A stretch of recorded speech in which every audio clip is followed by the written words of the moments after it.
Lawrence, જે પ્રકારે સવજીભાઈ જેઓનો ચમત્કારિક બચાવ થયો, તેમને બોર્ડિંગ પાસ ન મળ્યો તેવી પણ વાત સામે આવી રહી છે. આપ અત્યારે ઉપસ્થિત, આપની સાથે અત્યારે હાલમાં કોણ છે અને શું અપડેટ આપની પાસે મળી રહ્યા છે?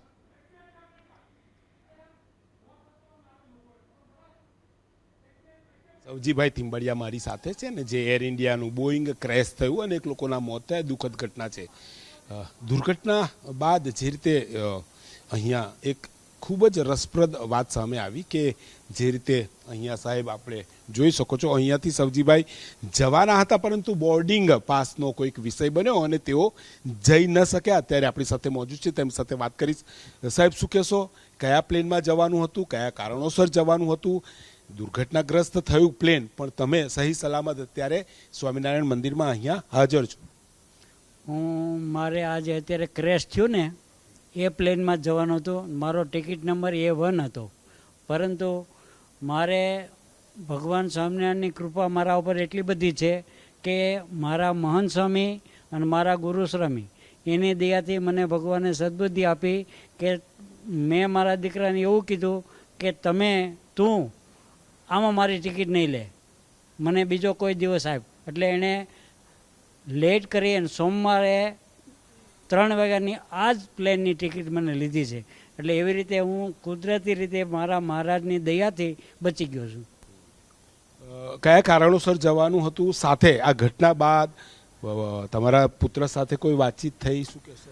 મારે મારા દીકરાને મળવા માટે જવું હતું, પરંતુ ક્રેશ થયું એ દરમિયાન જ મારા દીકરાને ખ્યાલ આવ્યો કે એણે હાશકારો અનુભવ્યો અને એટલો બધો હૃદય ધરાવો કે હૃદયમાં દ્રવી ગયો હતો કે રોવા માંડ્યો કે સારું કર્યું કે તમારી ટિકિટ કેન્સલ થઈ અને તમે આમાં ન આવી શક્યા, એ ભગવાનની દયા છે.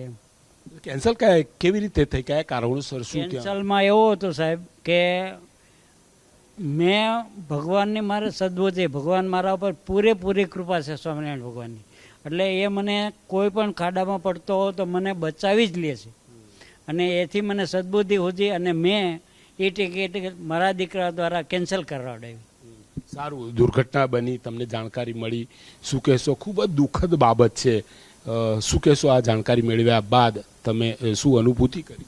મને બહુ જ દુઃખ થયું છે અને એમાં મારા એક અમારા જ ગુરુકુળના એક બાબુ દાદા કરીને એ પણ આ ક્રેશમાં પૂરું થઈ ગયું છે એનું, અને એનું મને બહુ જ દુઃખ છે. આ દુઃખદ ઘટના જે છે એવી બનવી જોઈએ નહીં, પણ મને બહુ દુઃખ થાય છે આ ઘટનાથી. સારું, જીવનમાં ક્યારેક એવું થતું હોય કે કોઈક ઘટના બનતી હોય, આપણને ના પણ ગમતું હોય કે મારી ટિકિટ કેન્સલ કેમ થઈ, મારે જવાનું અટક્યું વગેરે વગેરે, તો ક્યારેક માનીએ કે જે પણ જીવનમાં થાય છે તમારી સાથે થયું, સારા માટે આ થયું?